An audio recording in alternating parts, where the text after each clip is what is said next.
Les gars, on se retrouve pour un nouveau rendez-vous pour pouvoir parler des trois autres matchs qui étaient à suivre ce week-end, comme j'avais déjà présenté hier vendredi dans la récente vidéo en question. Donc là, il y a déjà la vidéo concernant le match du Real Madrid qui a été publiée tout à l'heure. Les Madrilènes, par la même occasion, donc ils sont déjà sacrés champions d'Espagne. Grâce à quoi? Grâce au faux pas des Catalans en fait face à Girone. Juste pour petite précision, déjà, tout début de vidéo, pour ceux qui ont suivi en fait ma vidéo du vendredi concernant le pronostic que j'avais donné, le pronostic pour ceux-là qui ont suivi à la lettre les pronostics donnés en fait, alors c'est passé à 100%. Je dis bien à 100% les 4 matchs que j'ai donnés comme pronostic. Vous n'aurez qu'à vous référer à la vidéo que j'ai posté le vendredi et puis vous aurez en fait quelques détails. Si vous venez d'arriver sur cette chaîne, n'hésitez pas à liker si vous appréciez le contenu. Vous abonner aussi à partager bien évidemment pour pouvoir encourager. FC Barcelone chute lourdement comme au match aller face à Girone. Je l'avais déjà prédit malheureusement, match piège que les Catalans face à cet adversaire. Et déjà, ils permettent aux Madrilènes de pouvoir être champions, 36e titre du Real Madrid, champion d'Espagne. Et par la même occasion, ils perdent aussi la 2e place du championnat. Bon, il y a encore quelques journées, on va dire, donc c'est pas peine perdue. On va pas dire que la 2e place, elle est foutue totalement, mais de toutes les façons, que dire de c'est Barcelone? J'avais déjà prédit cela en fait. C'est Barcelone qui atteint le bien, le moins bien dans la même rencontre, carrément quoi. Ils marquent très tôt, ils se font égaliser. Par après également, ils passent à 2-1 et hop, Giroud passe devant et voilà, et puis 4-2. Le match avait déjà s'était terminé 4-2. Match retour pareil. Pareil. Donc, ça fait, lors des 3 derniers matchs, Barcelone reste sur 2 défaites et un match nul. Que dire? Bon, on va pas grandement s'attarder par rapport à cette rencontre-là, en fait, parce que les hommes de Xavi n'avaient plus grand chose à jouer en championnat. Maintenant, qui termine 2e ou 3e, ils seront toujours qualifiés en Ligue des Champions. C'est juste que, en tant que Barça, quoi, le 2e grand club en Espagne, entre autres, terminer 3e, en fait, derrière Girone. Franchement, c'est un autre coup, en fait, un coup de marteau sur la tête, comme le disent les Ivoiriens, quoi, un coup de marteau. Donc, en tout cas, bon, Xavi, franchement, il doit revoir ses plans. Il doit revoir ses plans. Comme le disaient certains, quand Xavi avait annoncé qu'il devait quitter le Barça, on a vu une équipe des gars mobilisée, déterminée. On a vu un Barça, en fait, différent. Mais depuis que Xavi a dit qu'il ne va plus partir, du moins que c'était en réflexion à nouveau et tout, c'est comme si les gars retombent dans leur travers. Que dire? Je sais vraiment pas. Vraiment et vraiment pas. Une bonne première mi-temps, ils se font bousculer, c'est vrai. Yamal, il est top. Lewandowski claque son penalty, mais derrière, que faire? Que faire? Les gars de Gironde, franchement, ce sont des grands bandits. Il faut le dire, ce sont des grands bandits. Ils ne sont pas là pour rien. Ils méritent largement leur classement. Largement. Et de toutes les façons, je pense qu'ils joueront la Ligue des Champions l'année prochaine. Ils le joueront, c'est sûr en tout cas. Ils joueront la Ligue des Champions l'année prochaine. Franchement, chapeau une fois de plus à Gironde qui a frappé une fois de plus un grand coup. Ils ont battu l'Atlético. Ils ont battu le FC Barcelone. Aller-retour, franchement, double chapeau. Il n'y a que le champion d'Espagne qui a pu gagner contre eux, quoi. En tout cas, mais de toutes les façons, dommage, triste FC Barcelone. Que dire? La fin de saison, vraiment, il faudrait qu'elle arrive très vite pour que Xavi et ses hommes puissent se remobiliser durant l'intersaison. Il y aura l'Euro également. Comment les joueurs prépareront, en fait, la saison prochaine?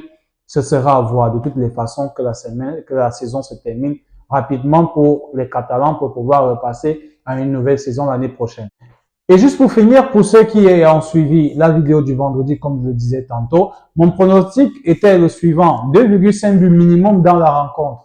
Voilà, même le match allait largement au-delà des 2,5 buts. Et pour ceux qui voulaient jouer victoire autre, en termes de sécurité, j'avais prédit une double chance pour Girone. Girone a fait mieux. Ils ont battu, d'abord en normal, et mieux que ça, donné l'handicap encore à FC Barcelone. Mais bon, de toutes les façons, on va voir un tout petit peu, en fait, ce que ça va donner pour le reste des journées. Si Barcelone va terminer deuxième, il n'y a que 1 ou 2 points, je pense, qui les séparent. Donc, ce sera à voir, en tout cas, pour les prochains rendez-vous en ce qui s'agit du championnat espagnol et le Real Madrid qui est champion d'Espagne. On passe là, on va arriver en Angleterre avec le duel au sommet entre Arsenal, le leader actuel, et Manchester City, qui a toujours un match en retard. Comme je l'avais dit tantôt, les Gunners déjà, ils ont eu un match très sérieux face à Bournemouth, un adversaire qui les réussit grandement lors des 3 derniers matchs. Maintenant, 4 derniers matchs, on va dire. Les Gunners restent sur des scores fleuves. C'était un minimum de 2 buts, déjà. En ce qui s'agit du pronostic, je l'avais dit, pour ceux qui voulaient jouer pour cette rencontre en termes de sécurité, de miser 1,5 but, et pour les audacieux, de mettre 3,5 buts. En ce qui me concerne déjà, j'aurai la possibilité de vous partager un tout petit peu, du moins, ceux qui ont vu au début de la vidéo, j'ai mis un tout petit peu ce que moi-même j'ai eu à jouer. J'ai été audacieux et voilà, j'ai joué à Arsenal 2,5 buts et voilà, le but c'est vrai, il est venu en fin de match, ça donnait un peu de frisson, mais toujours est-il qu'il fallait oser et ça a été le cas et puis voilà quoi. Donc les Gunners, en fait, on va dire, cette année, les gars évitent de refaire les mêmes erreurs que l'année dernière, avoir de la maîtrise surtout en cette fin de saison et franchement, ça se voit, ça se ressent, ils dégagent de la confiance. Bon, malheureusement, ils ont eu ce faux pas, en fait. Ce faux pas qui fait en sorte qui donne ce petit avantage à Manchester City, on va dire. Manchester City, je le disais, ils ont un match en moins. S'ils remportent ce match en moins, ce match en retard, ils seront premiers avec sensiblement, je pense, 2 points d'avance sur Arsenal. Bon, à l'état actuel, c'est Arsenal, ils sont premiers. Manchester City, ils ont gagné le match face au Wolverhampton. Comme je le disais tantôt, je m'attendais à un score fleuve de Manchester City face au loup de Wolverhampton, et voilà. Que dire? Erling Haaland est revenu de blessure, quadruplé du mec, tranquille, propre. Premier mi-temps, 3-0 déjà. Je l'avais dit entre autres aussi, 2,5 buts minimum pour ce match-là, et puis voilà. Et voilà. Que dire? De toutes les façons, c'est du pain poulet, comme on va dire. C'est du pain poulet pour nous les téléspectateurs de voir ce combat en Angleterre. Perso, j'aimerais bien quand même que les Gunners puissent gagner le championnat. Ça fait très très longtemps qu'ils n'ont pas gagné le championnat.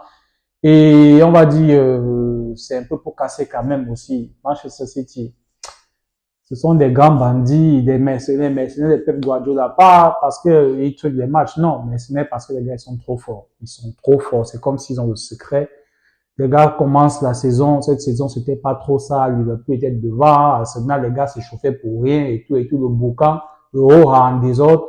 Et dans les matchs importants, on va dire la deuxième partie de saison, les gars connaissent que c'est là où il va falloir être performant. Il ne faut pas perdre des points. Et puis voilà. Et puis voilà, donc de toutes les façons, félicitations en fait aux hommes de Pep également qui ont répondu à Arsenal. Ils ont recollé aux Gunners, ils ont toujours, comme je l'ai déjà dit tantôt, leur joker, à savoir le match en retard. On va voir. Le duel, il sera à suivre jusqu'à la fin de la saison et je pense qu'il sera très, très alléchant. Maintenant, les deux équipes encore ont, entre autres, un match piège à jouer. Arsenal doit encore se déplacer à United.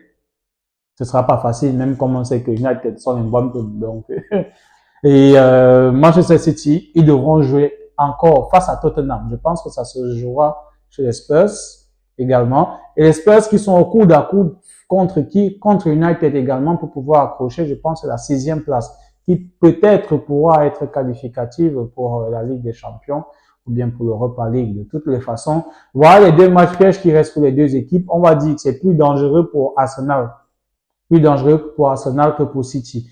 Mais de toutes les façons, félicitations aux 2 équipes. Franchement, c'était un très bon week-end à suivre. On va rester connectés pour les prochains rendez-vous. N'hésitez pas à me donner vos points de vue en commentaire, ce que vous pensez. Déjà, qui vous voyez favori pour pouvoir remporter le titre en Angleterre. Ce que vous pensez également comment on va dire, du 36e titre du Real Madrid. Et bien sûr, de la défaite une fois de plus du FC Barcelone de Xavi Hernandez. En attendant, je vous prie de rester connectés les amis, de continuer à liker, partager pour ne pas manquer les prochains rendez-vous et je vous dis à très bientôt.